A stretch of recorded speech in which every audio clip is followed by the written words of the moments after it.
예레미야 35장 1절부터 19절까지 제가 읽습니다. 유다 왕 요시야의 아들 여호야김 때에 여호와께로서 말씀이 예레미야에게 임하니라. 가라사대 너는 레갑 족속에게 가서 그들에게 말하고 그들을 여호와의 집 한 방으로 데려다가 포도주를 마시우라. 이에 내가 하바시냐의 손자요 예레미야의 아들인 야사냐와 그 형제와 그 모든 아들과 내가 온 족속을 데리고 여호와의 집에 이르러 잇다랴의 아들 하나님의 사람 하나님의 아들들의 방에 들였는데 그 방은 방백들의 방곁이요 문을 지키는 살룸의 아들 마세야의 방 위더라. 내가 레갑 족속 사람들 앞에 포도주가 가득한 사발과 잔을 놓고 마시라 권하매 그들이 가로되 우리는 포도주를 마시지 아니하겠노라. 레갑의 아들 우리 선조 요나답이 우리에게 명하여 이르기를 너희와 너희 자손은 영영이 포도주를 마시지 말며 집도 짓지 말며 파종도 하지 말며 포도원도 재배치 말며 두지도 말고 너희 평생에 장막에 거처하라. 그리하면 너희의 우거하는 땅에서 너희 생명이 길리라 하였으므로 우리가 레갑의 아들 우리 선조 요나답에 우리에게 명한 모든 말을 순종하여 우리와 우리 자녀와 아내와 자녀가 평생에 포도주를 마시지 아니하며 거처할 집도 짓지 아니하며 포도원이나 밭이나 종자도 두지 아니하고 장막에 거처하여 우리 선조 요나답에 우리에게 명한 대로 다 준행하였노라. 그러나 바벨론 왕 느부갓네살이 이 땅에 올라왔을 때에 우리가 말하기를 갈대아인의 군대와 수리아인의 군대가 두려운즉 예루살렘으로 가자 하고 우리가 예루살렘에 거하였노라. 때에 여호와의 말씀이 예레미야에게 임하여 가라사대 만군의 여호와 이스라엘의 하나님이 이같이 말하노라. 너는 가서 유다 사람들과 예루살렘 거민에게 이르기를 여호와의 말씀에 너희가 내 말을 들으며 교훈을 받지 아니하겠느냐. 레갑의 아들 요나답이 그 자손에게 포도주를 마시지 말라 한 그 명령은 실행되도다. 그들은 그 선조의 명령을 순종하여 오늘까지 마시지 아니하거늘 내가 너희에게 말하고 부지런히 말하여도 너희는 나를 듣지 아니하도다. 나도 내 종 모든 선지자를 너희에게 보내고 부지런히 보내며 이르기를 너희는 이제 각기 악한 길에서 돌이켜 행위를 고치고 다른 신을 쫓아 그를 섬기지 말라. 그리하면 너희가 너희와 너희 선조에게 준 이 땅에 거하리라 하여도 너희가 귀를 기울이지 아니하며 나를 듣지 아니하였느니라. 레갑의 아들 요나답의 자손은 그 선조가 그들에게 명한 그 명령을 준행하나 이 백성은 나를 듣지 아니하도다. 그러므로 나 만군의 여호와 이스라엘의 하나님이 이같이 말하노라. 보라, 내가 유다와 예루살렘 모든 거민에게 나의 그들에게 대하여 선포한 모든 재앙을 내리리니 이는 내가 그들에게 말하여도 듣지 아니하며 불러도 대답지 아니함이니라 하셨다 하라. 예레미야가 레갑 족속에게 이르되 만군의 여호와 이스라엘의 하나님이 이같이 말씀하시기를 너희가 너희 선조 요나답의 명령을 준행하여 그 모든 교훈을 지키며 그가 너희에게 명한 것을 행하였도다. 그러므로 나 만군의 여호와 이스라엘의 하나님이 이같이 말하노라.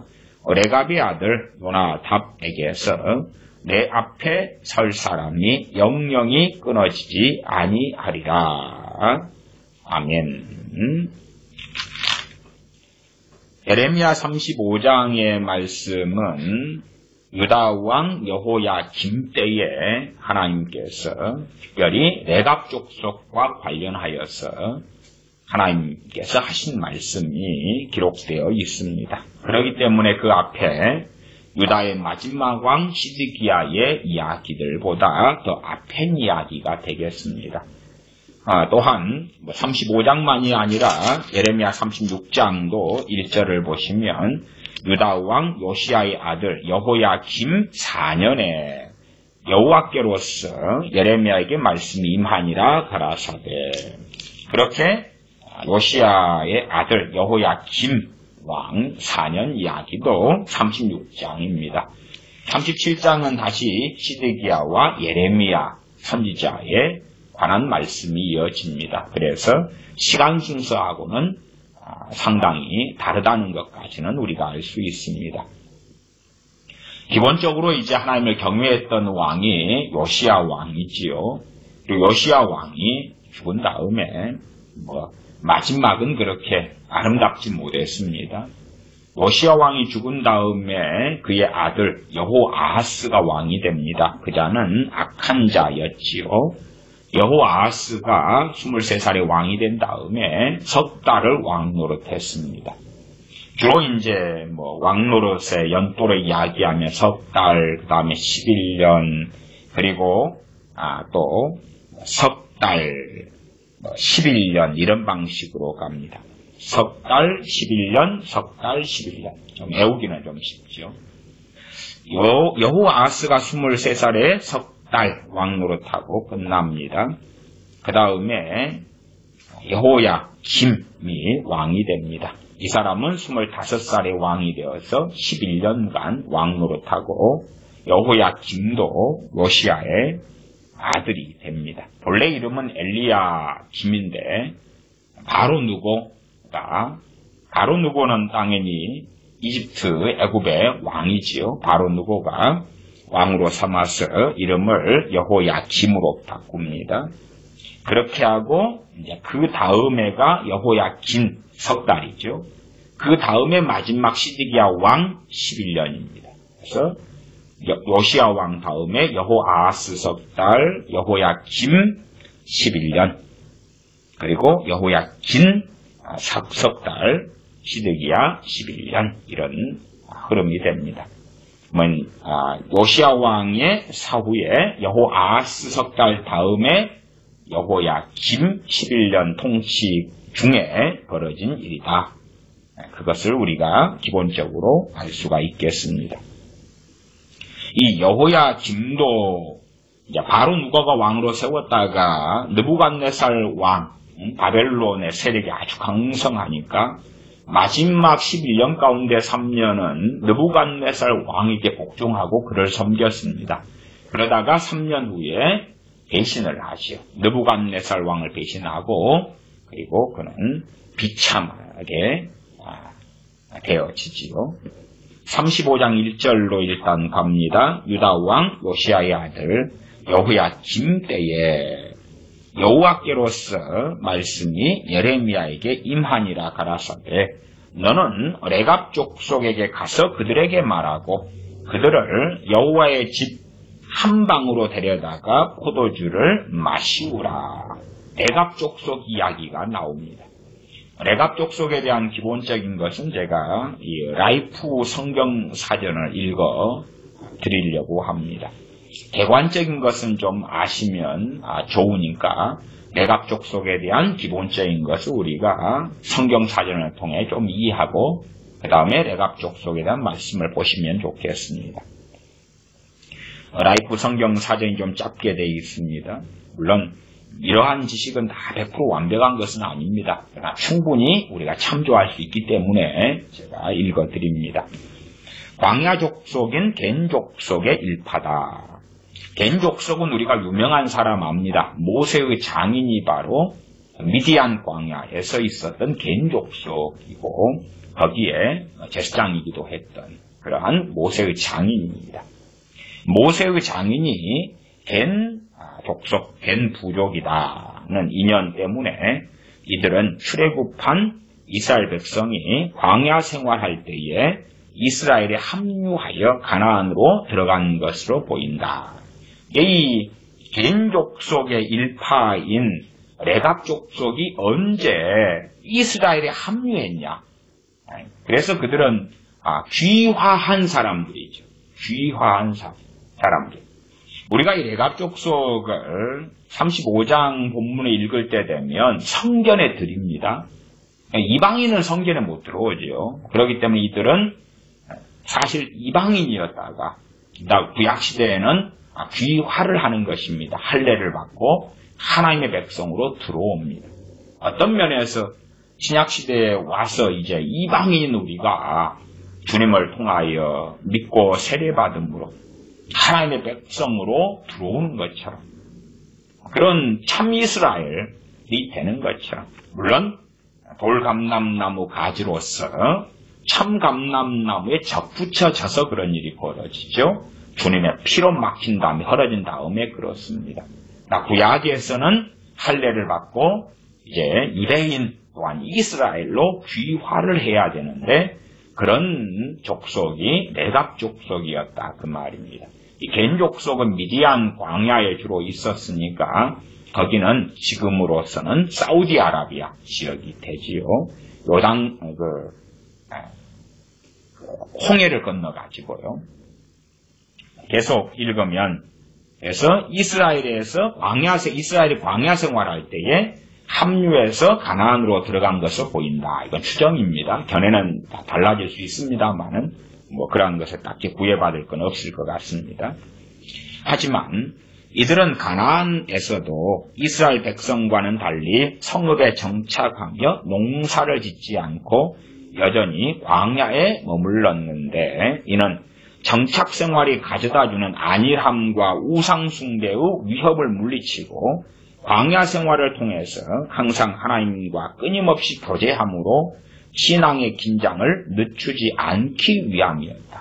왜 집을 짓지 않고 왜 동물들, 짐승들과 함께 장막 텐트를 치고 꼭 지금 몽골에 있는 상당한 사람들처럼 또 아브라함처럼 이삭처럼 장막 생활을 했느냐, 텐트 생활을 했느냐. 롯처럼 소돔 땅에 들어가서 집을 사고 거기에서 정착하고 도시 생활하고 하면 되는데 왜 레갑 족속이 그렇게 했느냐. 나아가서 레갑의 아들인 요나단이라는 레갑 족속의 선조가 그 명령을 했는가. 그런 것에 대해서 나와 있습니다. 그것은 정착 생활을 하게 될 때에 안일함에 빠져든다. 그리고 우상 숭배의 위협 속에 들어간다. 그래서 광야 생활을 통해서 안주하지 말고 장막 생활을 하면서 영원한 본향을 바라보고 하나님을 바르게 섬기게 하기 위하여 요나단이 명령했다 하는 것입니다. 어떤 면에서 보면은 상당한 율법주의로 보이죠. 포도주도 마시지 말아라. 술을 마실 때 흥청망청하고 하나님을 잊어버릴 수도 있고 세상 쾌락과 환락에 빠져들 수 있기 때문에 포도주도 마시지 말라고 명령했습니다. 이것이 단지 레갑 족속의 어떤 육적인 것을 넘어서서 그의 신앙에 관한 이유 때문이었다 하는 것을 하나 짚고 넘어가면 좋겠습니다.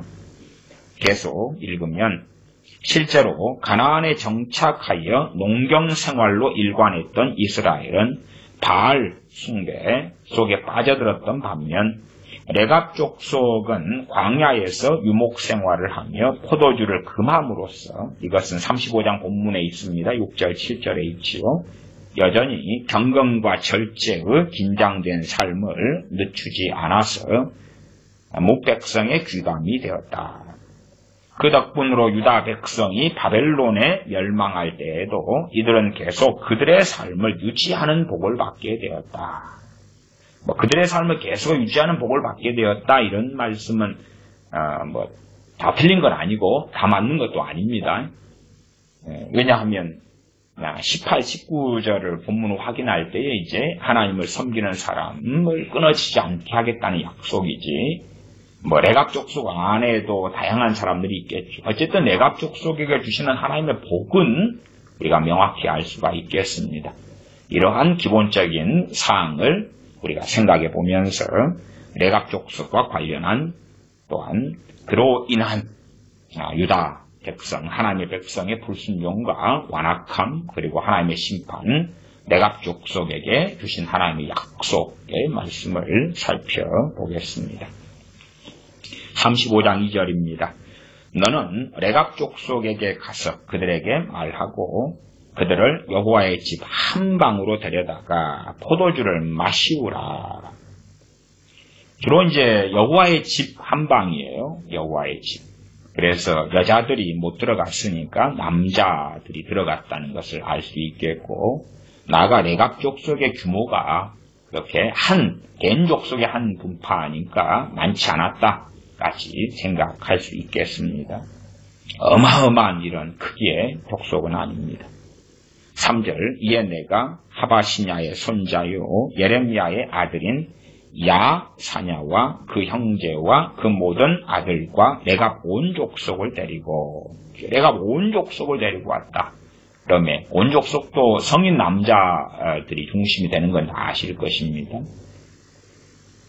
4절, 여호와의 집에 이르러 입다랴의 아들 하나님의 사람 하난의 아들들의 방에 들였는데, 그래도 여호와 에레미야 선지자 외에도 여호와 하나님, 전능하신 하나님을 잘 섬겼던 사람이 얼마간 있었다는 것을 알겠지요. 왜? 여기에 선지자가 하나님의 사람 하난의 아들들의 방 이렇게 이야기하죠.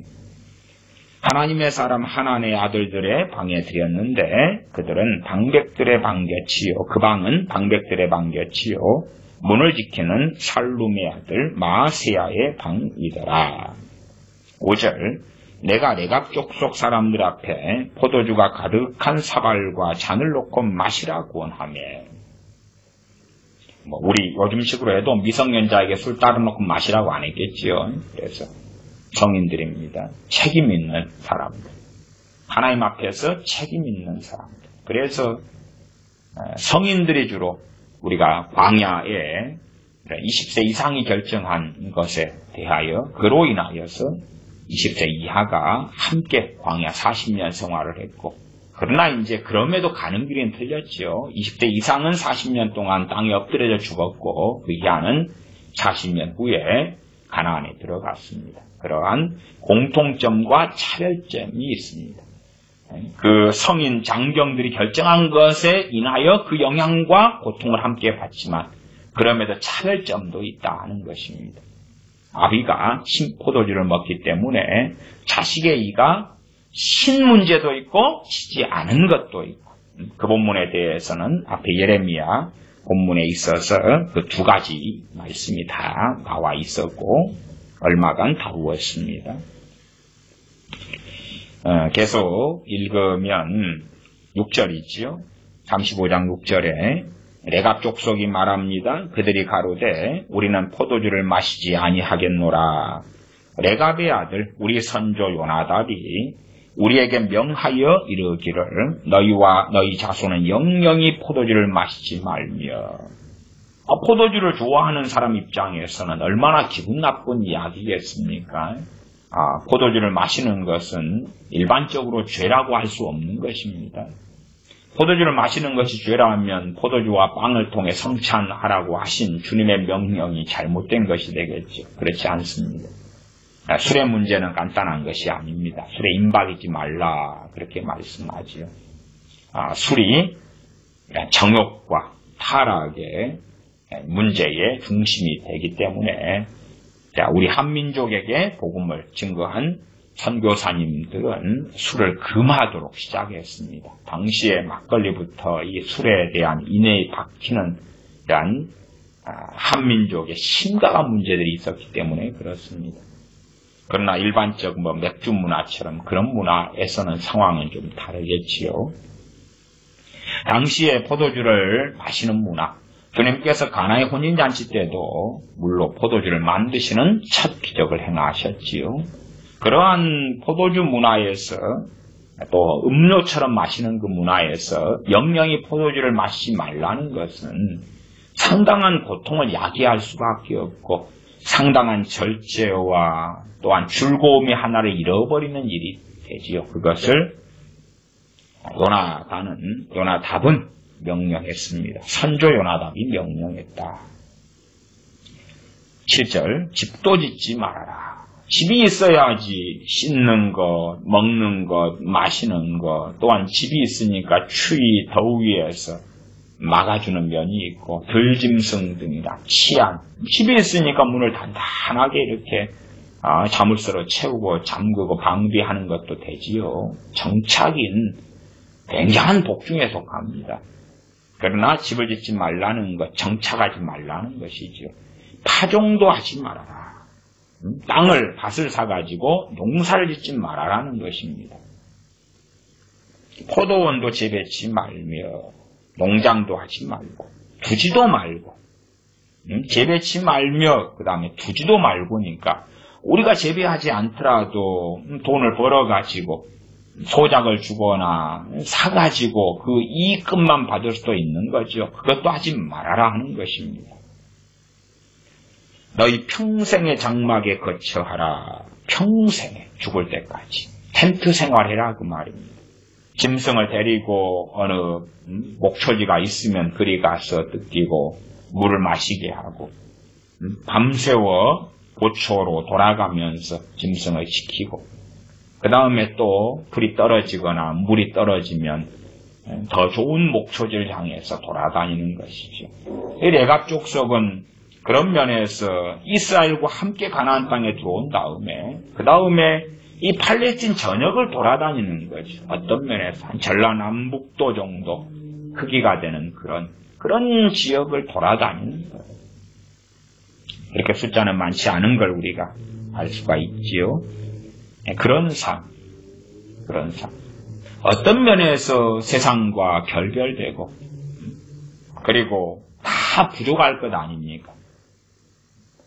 요즘식으로 하면 자녀를 학교에 보내고 싶은데 보낼 수 있겠는가 그 말이지. 그럴 수도 없는 삶. 그러한 삶을 조상이 선조가 명령을 했다 그 말입니다. 그러면 이제 우리의 조상이 우리가 어떤 족속, 레갑 족속처럼 그런 이가 있다. 우리의 조상이 우리에게 우리가 어떤 족속인데 명령했다고 칩시다. 이런 명령을. 과연 지킬 사람이 얼마나 있겠습니까? 또한 이 명령에 대하여 부당성을 얼마든지 우리는 논쟁할 수 있고 변증할 수 있고 변론할 수 있습니다. 백해 묵은 노땅이 하는 주장으로 얼마든지 만들 수 있는 것입니다. 그런데 하나님께서는 어쨌든 이 레갑 족속에 손을 들어주셨습니다. 그리고 누구와 비교하십니까? 어쨌든 원혈통 야곱의 자손인 하나님의 백성, 유다 백성, 예루살렘 거민들과 비교하고 계시는 것입니다. 이들도 이제 혈통은 그렇지 않지만 그러나 하나님의 백성 속에 들어온 레갑 족속이다 그 말이에요. 그러면서도 어찌 차별이 없겠습니까? 원혈통이 아닌데 어떤 면에서 잡족에 들어가는 사람들이지. 그리고 시대가 흘러가면 이러한 양치기 같은 이들은 천민들의 직업 일로 인식될 수밖에 없습니다. 주님께서 이 땅에 오셨을 때에 양치던 목자들, 말이 화려해서 목자지 양치기들입니다. 양치기들. 서민들, 가장 가난한 부류에 속한 사람들, 그런 사람들에게 천사가 나타나서 가브리엘 천사죠. 기쁜 소식을 전해 주었지요. 그러한 어떤 면에서 천대받고 천시받는 사람들, 그 레갑의 족속들, 그리고 그들이 받은 조상 요나답에게 받은 명령이죠. 너무나 불합리한 명령. 정말 점점점 어떤 면에서든 시대가 발달해 간다 그 말. 발달해. 도시에는 사람들이 모여 살기 때문에 많은 문명과 문물을 누리고 편리를 누립니다. 사람 모여 사니까 우물도 거기에 파놓고 상시 솟아나는 물도 이용도 하고 하수구도 정비하고 마차가 다니는 길도 도로도 만들어 놓고 참 많은 편리가 있지요. 함께 모여 사니까 식당도 발달하고 그리고 요리, 음식도 발달하고. 그러나 이 양치기들이 광야에서 먹는 음식과 요리라는 것은 뻔한 것입니다. 뻔해요. 또 요즘같이 코로나 바이러스가 참 심각해질 때에 면역력을 향상시키기 위한 음식들이 중요한 가치가 생겼죠. 비타민이라든지 식초라든지 또 꿀, 계피 이런 등등의 것들. 그러나 이 레갑족속이다 그러면 비타민을 섭취하려면은 과일이 필요하고 채소가 필요하잖아요. 그런 키위도 그렇고 이런 것들이 있잖아요. 비타민 주는 그런 것들. 파파야인가요? 아니 그런 파인애플도 그렇고 그다음 그쪽 그런 것도 있잖아요. 이렇게 요즘에 노란색, 녹색, 빨간색 이런 거. 파프리카 생각해요. 파프리카 이런 것들. 그러면은 레갑족속이 이런 것을 섭취하고 먹을 수 있냐 그 말이에요. 그런 것은 거의 없죠. 그냥 푸른 채소를 사가지고 온다 해도 금방 시들어버리고 말라버리기 때문에 누리지 못하는 많은 것이 있다 그 말이에요. 그래서 때로 합리적이지 않게 불합리하게 보이는 이것들을 왜 요나답은 명령했을까? 그래서 제가 일단은 보편적으로 신학자들이 다 동의하고 인정하는 그러한 성경사전의 기본 내용을 읽어준 것입니다. 그냥 그 이유가 평범한 이유가 아니었다 그 말이지. 하나님을 섬기려고 끝까지 이제 뒤늦게 이방 족속으로 하나님을 믿게 되고 알게 되었기 때문에 자기만이 아니라 자손들도 타락하지 않고 끝까지 하나님을 섬기게 하려고 이 불합리한 조항들을 만들어낸 것입니다. 누구하고 비슷해집니까? 첫째는 광야 생활에 그들이 겐족속이 또한 그때 레갑족속이 합류했다 이런 이야기가 있었죠. 광야 생활을 함께 어느 정도인지는 몰라도 했던 것이죠.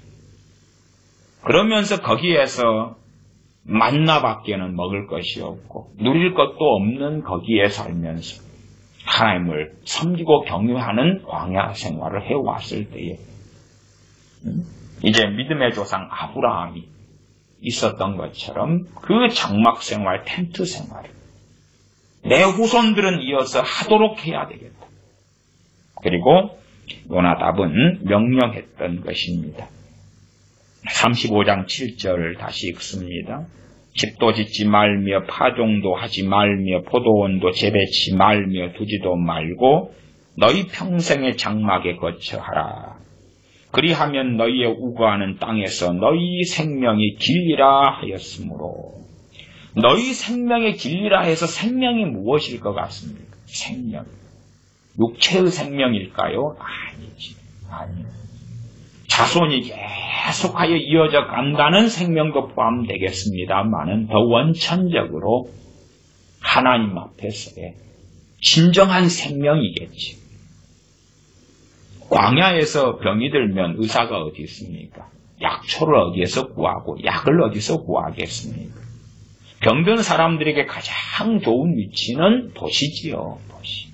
의료가 발달하고 치유가 발달하고 요즘 세태로 한다면 병원, 약국, 의사 또한 많은 영양제부터 치료제가 있는 그런 것.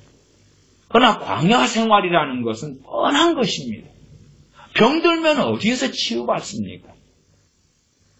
그러나 너희의 우거하는 땅에서 너희 생명의 길이라는 것은 저는 그렇게 믿습니다. 하나님 앞에서 하나님께서 건강 주시고 하나님께서 보호하시는 것, 하나님 앞에서 한 명령이었다라고 저는 믿습니다.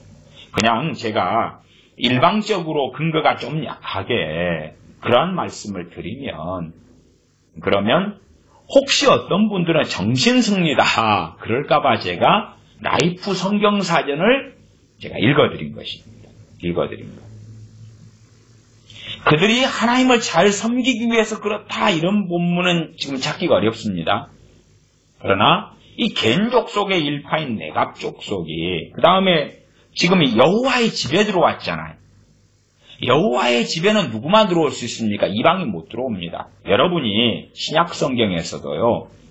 사도 바울이 사도행전에 보시면 이 성전에 헬라인을 들였다는 누명을 씁니다. 그리고 난리가 납니다. 근데 하물며 그때보다 훨씬 더 엄격했던 시대에 이 여호와의 집에 선지자라는 예레미야 선지자가 이방인이란 네갑 족속이 하나님의 백성, 하나님의 사람들이 아니면 드릴 수가 없는 것이라는 걸 아셔야 됩니다. 훨씬 더 무서웠던 시대. 구약에 더 엄격했던 시대예요. 만약 이 여호와의 집에 하나님의 사람들이 아닌, 하나님의 백성이 아닌 네갑 족속이었다. 그리고 그들을 드렸다는 것이 정말 그랬다면 예레미야 선지자는 바로 돌에 맞아 죽습니다. 그렇지 않아도 그를 죽이고자 하는 많은 자들이 있었는데 그들의 손에서 결코 살아남지 못한다 그 말이에요. 그래서 여호와의 집에 이르러 여호와의 집에 이르고 거기에 방해드리고 하는 그러한 35장 4절 5절 이어지는 말씀이나 35장 2절 너는 네갑 족속에 가서 그들에게 말하고 그들을 여호와의 집 한 방으로 데려다가 포도주를 마시우라. 한 방으로 데려다가. 마시우라는 것도 하나님의 이 문자적으로 잘못해서 가면 선지자 예레미야가 잘못 말씀을 받으면 마시우라 했으니까 우리는 안 마시겠다 했는데 강제로 잡아가지고 고문하는 것처럼 입을 쫙 벌려가지고 강제로 마시게 하는 것을 이야기하는 게 아니라는 것을 선지자는 알고 있었을 거라. 당연하지요. 우리가 잘못 뭔가를 받았다 그러면 수단과 방법을 가리지 않고 그렇게 하나님의 말씀하신 원래 의미를 잘못된 극단적 문자주의로는 놓칠 수도 있고 오히려 하나님과 반대 방향으로 가면서 나는 하나님을 잘 섬기고 있다 착각할 수도 있을 것입니다. 그래서 네갑 족속의 신앙, 그들의 믿음에 대한 이야기는 여호와의 집에 그들을 드리는 것으로서 최소한의 이상을 설명하고 있다 말씀드립니다. 7절 그래서 이러한 집 짓지 말고 파종도 하지 말고 포도원 재배도 말고 두지도 말고 평생의 장막에 거치어라. 누가 그랬죠? 아브라함이 그랬습니다. 아브라함. 그러한 이야기는 히브리서 등에 또한 설명까지 잘 나와 있기도 합니다. 평생에 그는 이 세상의 본향을 향하여 살지 않았기 때문에 그렇습니다. 이 땅의 장막집은 조금 있다가 텐트기 때문에 다시 걷어가지고 떠나는 것입니다. 거기에 평생을 거했다는 것입니다. 아브라함이 가난했습니까? 집을 살 돈이 없었습니까? 땅을 사고 밭을 살 능력이 없었습니까? 안 그렇습니다. 그는 이미 길은 그가 데리고 있는 군사로 삼는 사람만 300명이 넘습니다. 그 막강한 사람, 거부지요. 왕들과 커넥션을 할 정도의 사람이에요. 그런데 그는 장막을 고집했고 그렇게 살았습니다. 그리고 실제로 그의 이제 아들 이삭도 또한 그의 아들 야곱도 그러했지요. 나중에 이제 특별한 하나님의 섭리 속에서 고센 땅에 들어갔지요. 업이 무엇이냐 할 때에 짐승을 기르는 그러한 업이다 하고 이야기하지요. 그리고 고센 땅을 받습니다. 너희 평생의 장막에 거쳐라. 이유가 무엇이었겠는가 그 말이지. 그리하면 너희의 우거하는 땅에서 너희 생명이 길리라. 하나님 때문에 그렇습니다. 신앙 때문에 그렇다. 믿음 때문에 그렇다 그 말이에요. 우리가 이 세상에 많은 편리를 누릴 수 있어요. 그런 자유가 있습니다. 그런 자유가. 그러나 하나님을 바르게 섬기기 위하여 우리가 포기해야 될 것들이 있다는 걸 아시라. 자유가 있어요. 때로는 그것을 행하는 게 죄가 아니에요. 레갑 족속으로 이야기한다면 포도원을 재배하는 것이 죄겠습니까? 아니지요. 아니 포도를 재배하는 사람이 있어야지만 우리 같은 크리스천이 성찬식을 할 수 있을 거 아닙니까? 그건 죄가 아니죠. 밭에 파종을 해야지만이 거기에서 곡물이 나와가지고 우리가 빵을 만들어야지 성찬을 할 거 아닙니까? 당연히 먹는 것은 당연한 거고 성찬하려면 빵과 포도주가 필요하니까 누가 밭에 파종을 해줘야 되고 포도를 재배해야 되지요. 그러나 최소한 그러한 필요한 것이 인생사에 사람들에게 필요하고 심지어 크리스찬들에게 필요해도 그것은 자기들의 몫으로 삼지 않겠다는 것이죠. 또한 삼지 말라는 것 아닙니까? 그것이 내갑족속이 걸었던 길입니다. 포도원을 만들고 짓는 게 죄가 아니다. 당연하지요. 밭에 파종하고 농사 짓는 게 죄가 될 수가 없지요. 집을 짓는 게 죄가 될 수가 없다 그 말이에요. 그렇게 될 수가 없어요. 그러나 그럼에도 하나님을 그들의 연약함 속에서 그들의 부족함 속에서 단점을 보완하고 타락과 세속화 하나님을 등지는 것을 막기 위하여 자손들에게 그렇게 요나답은 명령했다. 그리고 놀랍게 점점점 문명화되는 그 여정 속에서도 그 자손들은 명령을 지켰다는 것입니다. 출애굽이 1446년이니까 그리고 광야 40년 그리고 이제 그 이후에 한 1400년 뭐 이럴 때에 가나안에 들어오겠죠. 그러면 그때 이후로 1400년 BC 1400년 잡아도 이 당시가 여호야김 시대니까 이리저리 따지면은 뭐 600 몇십 년 뭐 이런 경이니까 그냥 한 BC 한 600 잡아도 1400 400, 600, 800년 가까운 시간 아닙니까? 그런 오랜 시간과 세월 속에서 명령을 지켜왔다는 것입니다. 우리가 조선 왕조도 500년 아닙니까? 고려도 500년이고 우리 대한민국 역사는 정말 짧습니다. 1948년에서 2020년이니까 지금 얼마나 짧습니까? 너무나 짧습니다. 겨우 72년이죠. 72년. 어떤 만 72년도 아직 안 됐습니다. 그럴 정도밖에 안 되니까 대한민국이 와 너무 오래된 나라야. 아니 이제 세워진 신생국가지. 그런데 이들은 뭐 거의 800년 가까운 세월 동안에 이 조상 요나답의 명령을 지켜오고 있습니다. 무슨 이유겠습니까? 더 잘 먹으려고? 더 잘 마시려고? 더 성공하려고? 더 부자가 되려고? 더 행복하려고? 아니고 하나님 때문에 그렇다. 하나님 때문에. 그리고 그 명령이 주어졌을 때에 그의 후손들은 순종했고 따랐다 그 말이죠.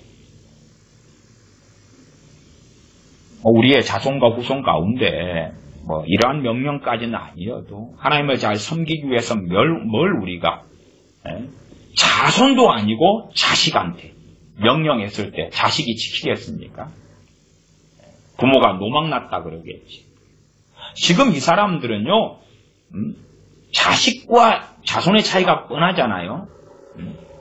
자식은 직접 부모가 낳아가지고 먹이고 입히고 키우고 기저귀 채우고 똥 닦고 학교 보내고 그렇게 사랑을 쏟은 존재고 자손이다 그러면은 세대가 100년 지났다 200년 지났다 300년 지났다 뭐 당신들이 해준 게 뭔데 이름도 몰라 기억도 없어 우리의 뭐 돌아가신 할아버지가 있다 그러면 기억이나 하나 증조 할아버지 고조 할아버지 고조 할머니 아나? 모르죠 관심도 없죠.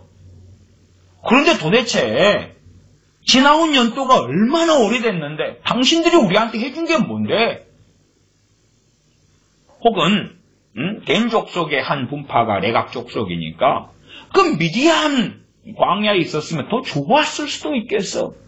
더 나았을 수도 있겠잖아. 참 기가 막힌 시대를 살지.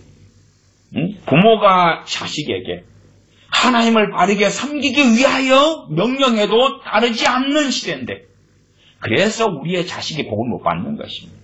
누구의 복입니까? 하나님의 복을 못 받는 것입니다. 하나님의 복. 먹이고 입히고 키워줘서 하나님을 잘 섬기게 하기 위하여 지시하고 명령하는 것.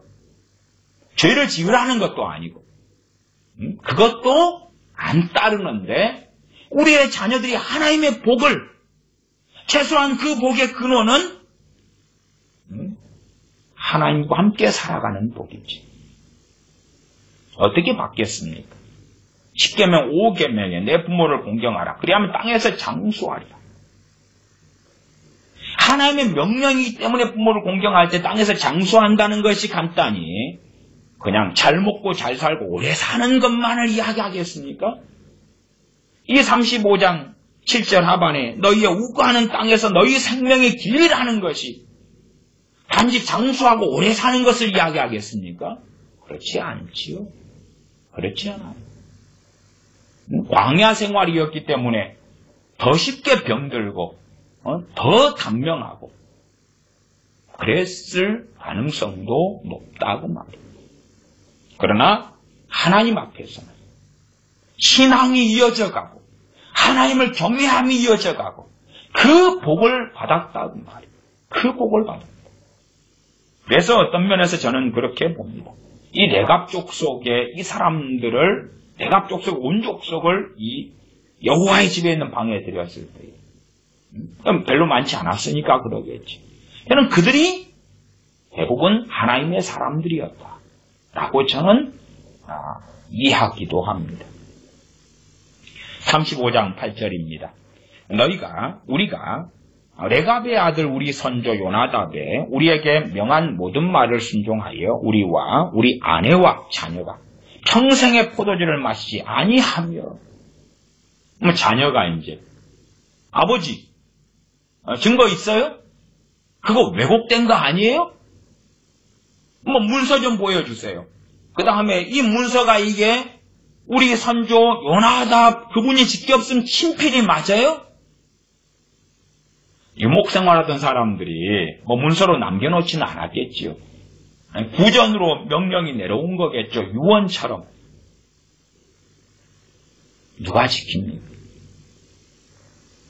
저는 장례식 치르기 전에 돌아가시기 임종 전에 그래도 이제 믿는 분들에게 자녀들에게 하나님을 섬겨라고 주 예수님을 믿고 하나님 섬겨라고 유언하시라고 정말로 엄중하게 유언하시라고 그렇게 저는 권면을 드려왔습니다. 돌아가시기 전에 만났을 때 이럴 때는 그 엄중한 명령을 이제 제가 권면하는 것과 상관없이 참 믿음이 좋으신 분들은 자손 가운데 다 믿는 게 아니기 때문에 엄중한 명령을 하십니다. 자기 자식만이 아니라 누가 있죠? 손주들이 있잖아. 심지어 증손주들까지 있어요. 명령을 합니다.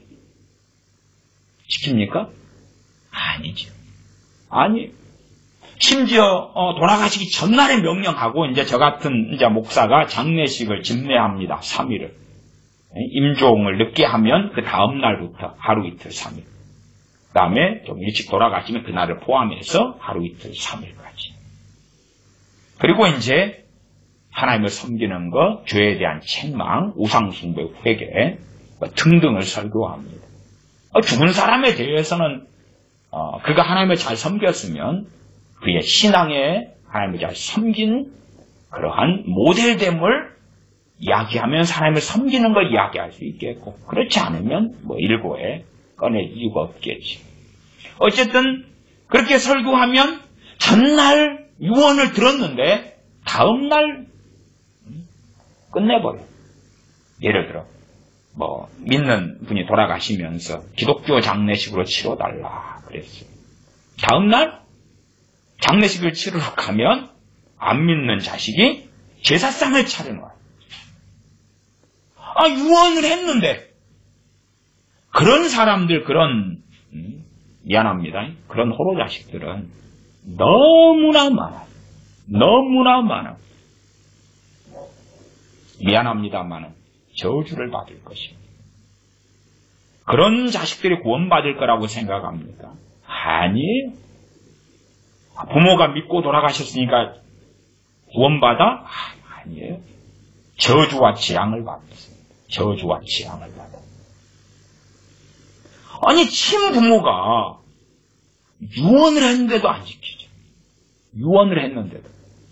물론 그것이 부당하다면 몰라도 하나님을 경외하라고. 아니면 그까지도 아니고 내 장례식은 그래도 기독교장으로 우상숭배하지 말고 제사상 차리지 말고 하라고 했는데 전날에 그랬는데 종이에 잉크도 안 말랐다. 그런 것처럼 아직 내 어머니가 내 아버지가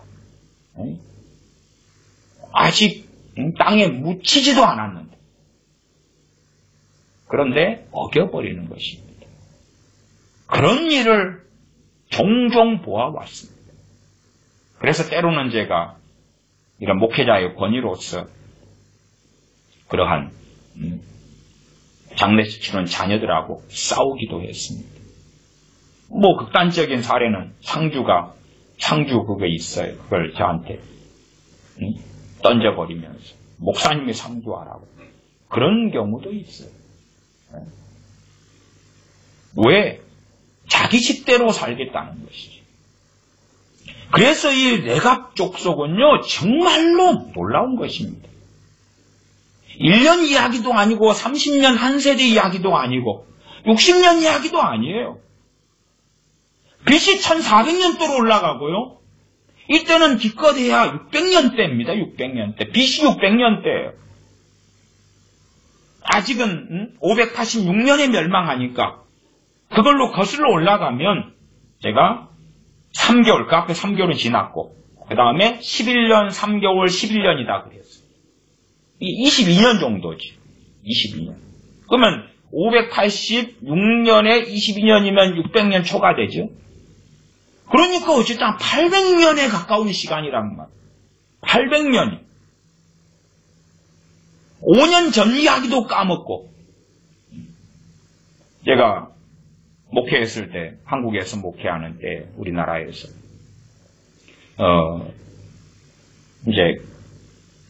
제가 개척교회 했을 때의 첫 장례식을 치른 이야기로 하면, 그분이 임종하고 돌아가셨어요.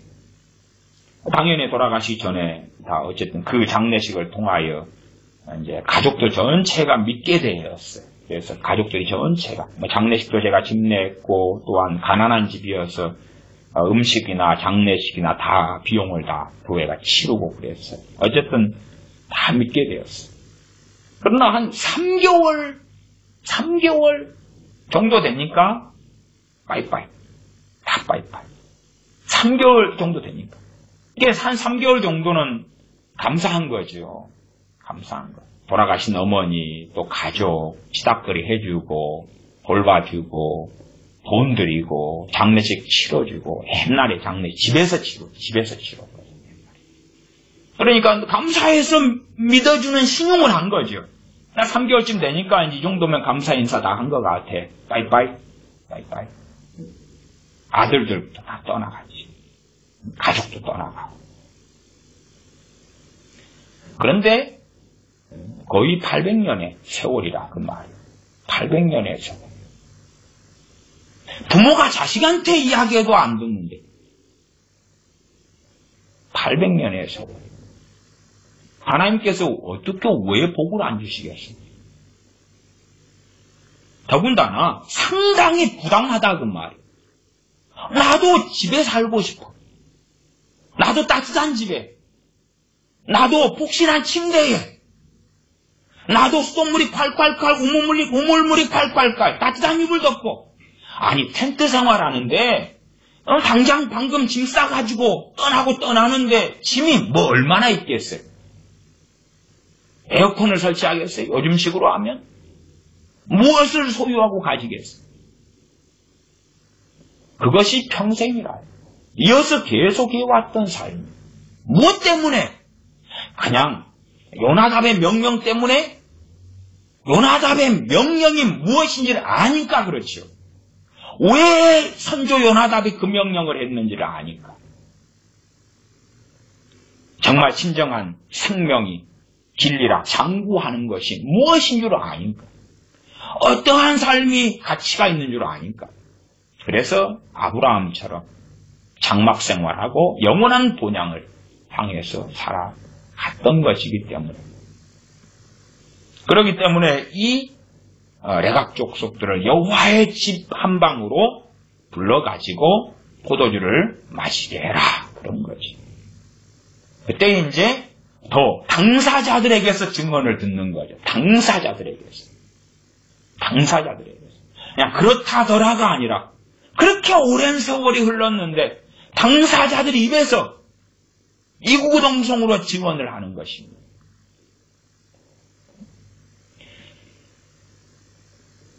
그때에 최소한 함께했던 사람들을 보시면 35장 3절에 보면 레갑 족속들만이 아니라 이에 내가 하바시냐의 손자요 예레미야의 이름만 동일한 것입니다.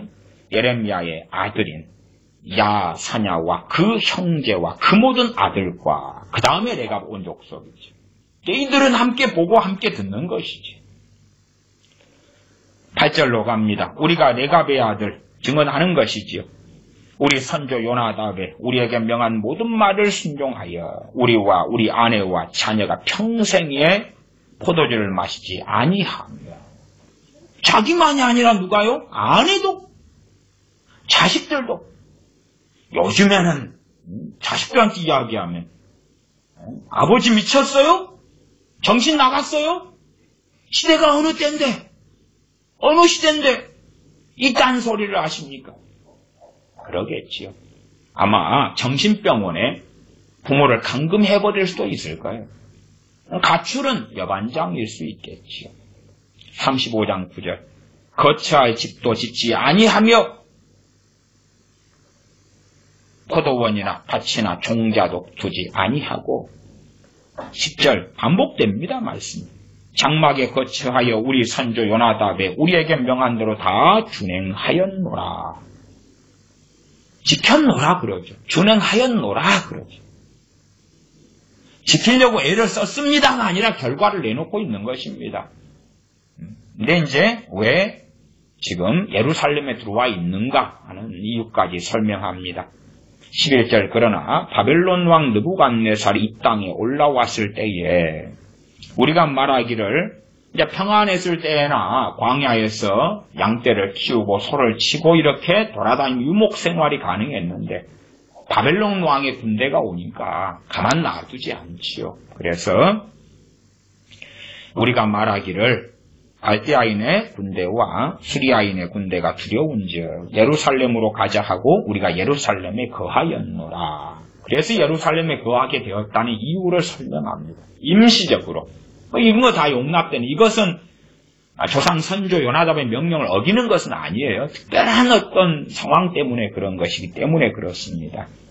12절 때에 여호와의 말씀이 예레미야에게 임하여 가라사대 만군의 여호와 이스라엘의 하나님이 이같이 말하노라. 너는 가서 누구에게? 예레미야 선지자죠. 너는 가서 유다 사람들과 예루살렘 거민에게 이르기를 여호와의 말씀에 너희가 내 말을 들으며 교훈을 받지 아니하겠느냐? 언제요? 그래도 얼마간 회개할 시간이 있을 때, 시드기야 왕 때도 아니고 그 앞에 여호야김 때에 그렇지. 여호야김은 석 달이고 그 앞에 여호야김 때에 그렇습니다. 11년 동안 왕노릇 했던 여호야김 왕 때에 이르기를 13절 하반에 여호와의 말씀에 너희가 내 말을 들으며 교훈을 받지 아니하겠느냐? 책망하시는 것, 책망하는 것. 요즘엔 참 아름답고 위로가 되고 권면이 되고 즐겁고 소망적인 이야기를 듣고자 하는 사람들이 가득합니다. 범사에 때가 있고 기한이 있지요. 평안하지 않은데 평안의 이야기를 어떻게 하며 문제가 있을 때 문제된 이야기를 들어야 되지. 어떤 사람이 암이 걸렸는데 암이 걸린 사람에게 위로의 이야기를 당연히 해야 되지요. 그러나 그 암을 치료할 수 있다면 치료하기 위하여 꼭 해야 될 것, 지켜야 될 것 등등을 이야기해야지. 그렇지 않으면 시간을 놓쳐버릴 거 아닙니까? 그러니 심각하고 엄중한 이야기를 책임 있는 의사라면 하겠지요. 35장 14절 레갑의 아들 요나답이 그 자손에게 포도주를 마시지 말라 한 그 명령은 실행되도다. 이것은 대표적인 이야기입니다. 포도주만 마시지 않은 게 아니죠. 대표성을 가지고 요건 한 이야기고 계속하여 이 예레미야 35장은 반복하고 있습니다. 실행되도다. 그들은 그 선조의 명령을 순종하여 오늘까지 마시지 아니하거늘 내가 너희에게 말하고 부지런히 말하여도 너희는 나를 듣지 아니하도다. 그들은 선조의 명령이에요. 그러니까 이 명령은 사실은 진리는 아닙니다. 그게 진리라면은 이스라엘 백성이 또한 유다 백성이 예루살렘에 사는 것이 불법이겠지요. 난 그 진리가 아니에요. 그 선조가 자기가 하나님을 섬김으로 이제 후손들을 위하여 이렇게 명령한 것입니다. 사실은 어느 교단이나 교파들 가운데서도 진리, 불변의 진리가 있고, 그 다음에 뭐 장로교든 감리교든 침례교든지 그 앞에 믿었던 또한 그런 교단 교파나 신앙을 가졌던 믿음의 선배들이 이제 하나님을 잘 섬기기 위해서 했던 또 명령들이 있어요. 그 중에 하나 주일성수 같은 것도 사실은 그런 면에 포함되죠. 성경적으로 절대 진리냐 할 때 이제 문제가 많긴 한데, 그러면서도 우리 대한민국에도 선교사님들이 복음을 들고 왔을 때에 담배 피우지 말아라, 술 마시지 말아라. 그래도 그 정도는 상당히 많이 지켜지죠. 이게 성경적이냐 아니냐에서 그러나 믿음의 선교사님들이 했을 때에 저는 한민족이라면 지켜야 된다고 말씀드리고 싶은 거예요. 지켜야 된다. 그러나 그건 절대 진리로 볼 때는 진리는 아닌데, 그렇죠? 그런 면에서 레갑 족속의 선조가 되는 요나답의 명령이 그런 의미예요. 그런 의미. 요나답처럼 유다 백성이 해야 된다는 게 아니죠. 그러면서도 어떻게 조상이 한 명령도 지켰는데 너희들은 전능하신 하나님께서 하신 내가 한 명령도 지키지 않는다. 무게가 다르잖아. 그들의 조상이 한 명령을 그들은 지금까지 수백 년의 시간 동안 지켜오고 있어. 너희는 만군의 하나님께서 전능하신 하나님께서 하신 명령을 하나님께서 내가 한 명령 너희는 지키지 않아. 그들은 조상이 한 명령도 지켜. 거기에는 분명히 불합리한 점도 있고 문제도 있고 후손들의 복지도 박탈되는 측면, 누리지 못하는 또 이 땅에서 누려야 될 행복의 상당한 부분이 사라지는 측면이 여기에는 있지요. 그러한 명령도 지키고 있다고 말이에요. 그러나 너희는 내 명령을 안 지킨다.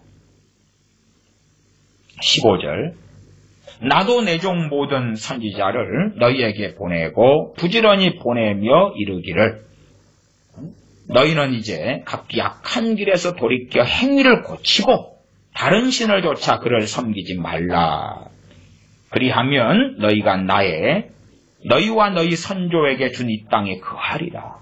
15절 중간에 너희는 이제 각기 악한 길에서 돌이켜 행위를 고치고 다른 신을 좇아 그를 섬기지 말라. 그리하면 너희가 너희와 너희 선조에게 준 이 땅에 거하리라. 16절 레갑의 아들 요나답의 자손은 그 선조가 그들에게 명한 그 명령을 준행하나 이 백성은 나를 듣지 아니하도다. 나를 듣지 않는다. 우리가 이제 저도 비타민C를 상당히 많은 분들에게 권합니다. 면역성에 좋기 때문에. 그래서 하루에 얼마 먹어야 되느냐 전문가들마다 의견이 좀 다릅니다만 주로 하루에 한 5g, 6g 정도. 그것도 6시간 간격이니까 주로 몇 끼니마다 아침 먹고 좀 먹고 1000mg 1g이니까 그걸로 한다면은 이제 2알 정도씩이면 하루 6g이 나오겠지요. 500ml짜리 3개를 먹으면 뭐 4.5g이 나오겠습니다. 그러면 이제 우리 크리스찬이 생각해 보십시다. 비타민을 어떻게 먹어야 되는지, 무엇을 어떻게 몸에 좋은 걸 먹어야 되는지 잘 지킨다고 합시다. 그런데 하나님의 말씀, 하나님을 경외하는 것을 지키지 않으면 지금 이 예레미야 35장의 말씀과 정말 참 이상한 일이, 대동소유한 일이 될 수도 있다 그 말이에요. 하나님의 말씀을 멸시하면서 다이어트를 위해서는 무엇을 하고 무슨 운동을 하고 뭐 케겔 운동은 어떻게 하고 뭔 어떻게 하고 부지런히 지킨다고. 라면 끓여 먹을 때도 우리가 지키는 게 많지요. 파를 언제 집어넣고 물은 어떻게 끓이고 스프는 언제 넣고 어쩌고 저쩌고 부지런히 지켜. 그러나 하나님의 말씀은 부지런히 지키느냐? 거의 그렇지 않지요. 그런 면에서 레갑인들의 순종은 정말 본이 되는 것이 당연하겠지요. 35장 17절입니다. 그러므로 나 만군의 여호와 이스라엘의 하나님이 이같이 말하노라. 보라, 내가 유다와 예루살렘 모든 거민에게 그들에게 대하여 선포한 모든 재앙을 내리리니. 모든 재앙을 내리리니. 이는 내가 그들에게 말하여도 듣지 아니하며 불러도 대답지 아니함이니라 하셨다 하라. 그리고 이제 이때에 하나님께서 정확하게 명확하게 선포해버리시고 선고해버리십니다. 모르겠어요. 그 레갑 자손에 대한 이야기로 선포했을 때에, 그리고 이 선지자를 통한 이 하나님의 말씀 17절이 떨어지기 전까지는 회개할 수 있었을 거다. 선지자를 통하여 먼저 마지막이지만 말씀하실 때, 레갑 족속은 이랬는데 너희는 왜 듣지 아니하느냐 그럴 때 가슴을 치고 애통했다면 그 다음에는 17절이 주어지진 않았겠지요. 그 딜레이, 그 간극이 얼마나 있었는지는 모르나 하나님은 기어이 이제는 17절을 하나님의 백성 유다에 대하여 예루살렘 거민들에 대하여 선고하시고야 말았다 그 말이지. 17절 다시 보면, 그러므로 나 만군의 여호와 이스라엘의 하나님이 이같이 말하노라. 보라, 내가 유다와 예루살렘 모든 거민에게 그들에게 대하여 선포한 모든 재앙을 내리리니 이는 내가 그들에게 말하여도 듣지 아니하며 불러도 대답지 아니함이니라 하셨다라. 부지런히 말씀해 오셨다. 부지런히. 그러나 그렇게 계속하여 경고만 하시고 책망하시고 말씀하시는 것이 언제까지나 되지는 않는다.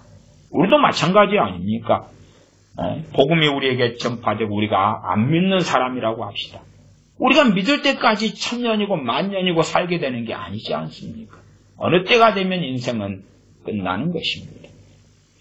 18절입니다. 예레미야가 레갑 족속에게 이르되, 하나님으로부터 말씀이 와서 전달해 주는 것입니다.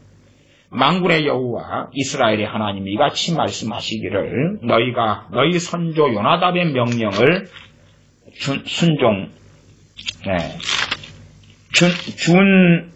준종하여지. 제가 아까도 맨 처음에 성경 읽을 때 좀 어긋났습니다. 요나답의 명령을 준종하여, 잘 안 쓰는 단어가 나왔습니다. 준종하여 그 모든 훈계를 지키며 그가 너희에게 명한 것을 행하였도다. 준종은 순종 복종과 같은 말이에요.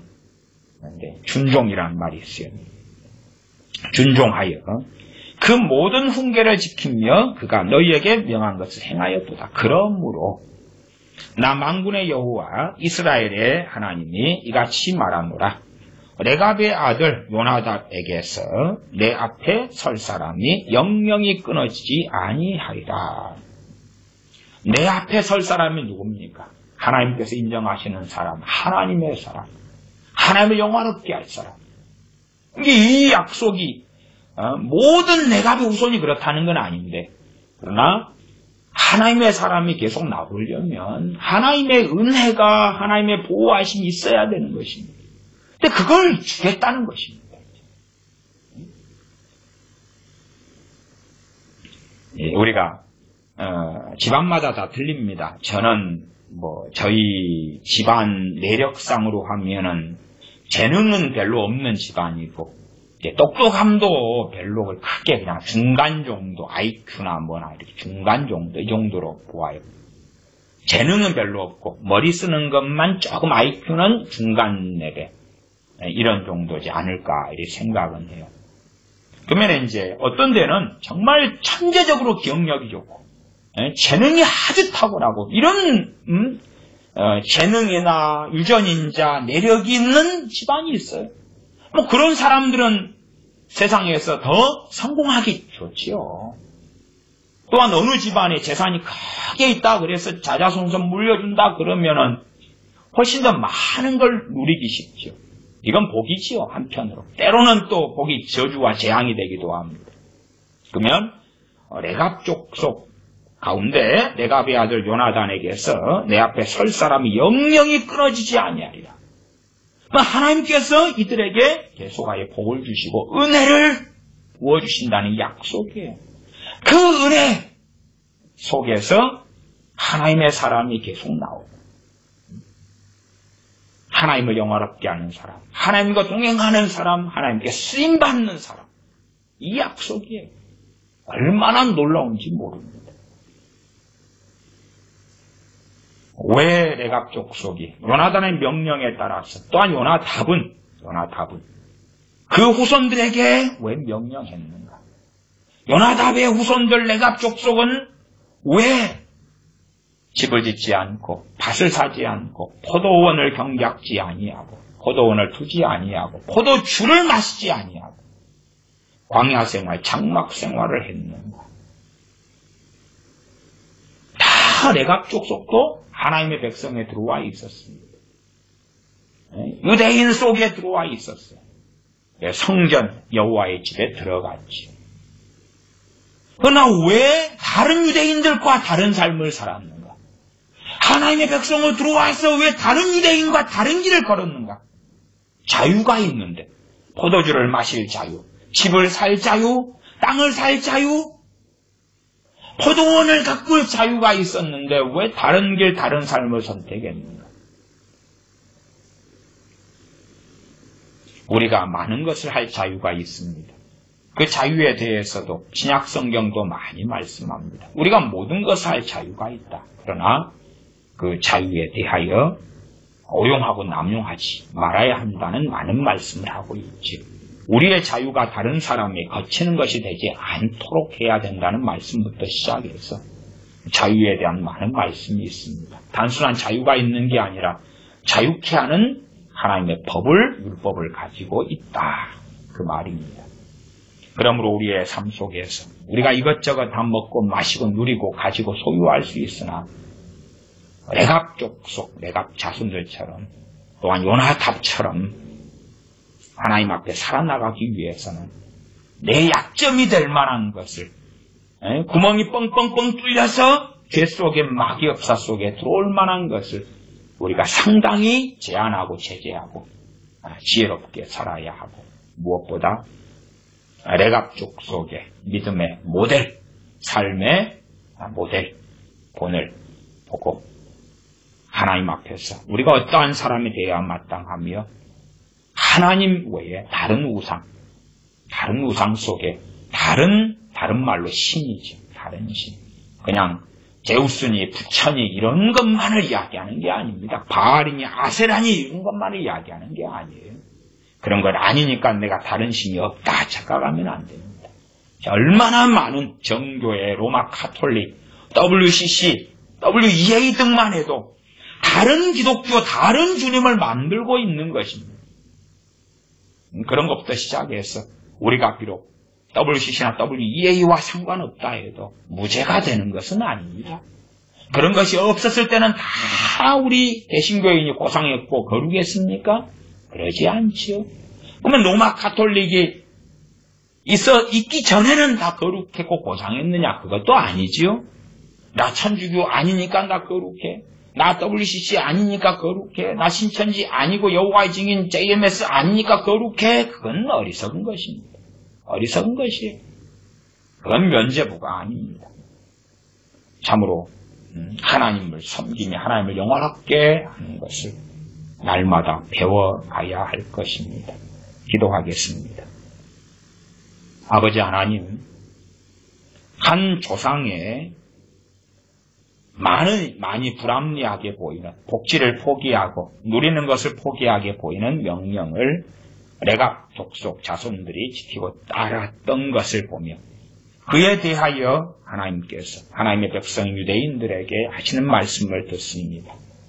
우리가 사람의 계명을 하나님의 계명보다 더 따르거나 내게 유익이 되고 돈이 되고 내게 즐거움을 주기 때문에 세상의 지혜는 따라 살아가지만 하나님의 말씀을 따라서 하나님을 경외하며 순종하며 하나님께 복종하며 준종하며 살아가는 그러한 삶은 살지 아니한 어리석음들이 우리에게 많습니다. 하나님 중심의 삶 또한 내 것을 내려놓더라도 때로 내 행복과 내 복지와 내 만족을 내 배부름을 내려놓더라도 전능하신 아버지 하나님을 따르며 섬기는 삶의 길에서 우리가 주님을 위한 의를 위한 고난을 받다가 전능하신 아버지 앞에 주님 앞에 설 수 있도록 은혜를 베풀어 주시옵소서. 우리 주 예수님의 이름으로 기도하옵나이다. 아멘.